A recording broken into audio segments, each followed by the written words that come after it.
শুনো, আমাদের বেবি হবে। কি সত্যি আমি অনেক খুশি হলাম শুনে। এই হলে ওর নাম দিব ছোট্টু কালা ড্রাগন। আচ্ছা, আর কিছুদিন পরই হবে আমাদের বেবি। দেখ আমার বেবি তোমার মতো। দেখেছো তোমার মতো হয়েছে আমাদের বেবি। ওর নাম দিলাম কালো ড্রাগন। তুমি কি বলো? কালো ড্রাগন মন্দ না। হ্যাঁ, ভালো নাম। চলো ওর জন্য খাবার নিয়ে আসি। চলো, আমিও যাব। ওকে এক রেখে আচ্ছা যাও। চলো তাড়াতাড়ি চলে আসবো।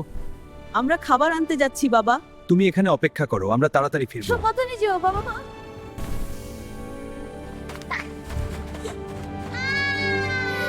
বাবা মামা কিরে বিড়াল, আজকে কোনো শিকার করতে পারবো না নাকি? কান্না করে কি শুনেছো? শুনেছি, চল তো গিয়ে দেখি। এটা কোন প্রাণী? এটা একটা বেবি ড্রাগন হয়তো হারিয়ে গেছে। আহ বেচারা, চল আমরা ওকে সাহায্য করি। চলো আমরা ড্রাগনটা বাড়ি নিয়ে যাই।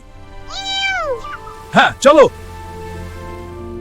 হালকা ড্রাগনের বেবিটা অনেক সুন্দর তাই না? মা, এই ড্রাগনের বাচ্চা কোথায় পেলি? জঙ্গলে ঝর্ণার কাছে কান্না করছিল, তাই নিয়ে আসছি। এটাকে ফিরিয়ে দিয়ে আস। এটা বড় হয়ে আমাদেরকে ক্ষতি করতে পারে। আচ্ছা দাদি, এখন যাও। কোথায় পাবো আমি ওর সামনে বাবা গিয়ে মাকে? দেখি। কোথাও তো নেই ওর বাবা মা। চল পাহাড়ের উপরে গিয়ে দেখি। হ্যাঁ চল। ওই তো একটা জাহাজ। হ্যাঁ ওটাই। ওটাকে নিয়ে খুঁজবো, চল চলো সামনে গিয়ে দেখি আমরা। মজা হবে অনেক, ড্রাগনের বাচ্চা আর বিড়াল।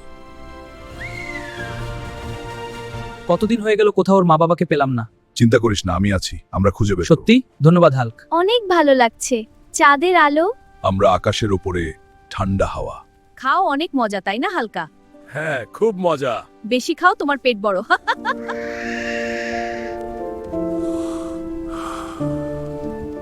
ও, আকাশটা এত সুন্দর। চিন্তা করিস না, সকাল হয়ে যাবে। সত্যি কি আনন্দ। এই তো আমাদের সন্তান। হ্যাঁ এই আমাদের। তোমাকে ধন্যবাদ। এই নাও সোনার ফুল, এটা জাদুর ফুল, নিয়ে যাও। অনেকদিন হয়ে গেল, ড্রাগনের বাচ্চাটাকে অনেক মনে পড়ছে। আমারও খুব মনে পড়ে, ও ঠিক ফিরে আসবে। হাল্ক, আমি আসছি। গলাগলি করবে? হ্যাঁ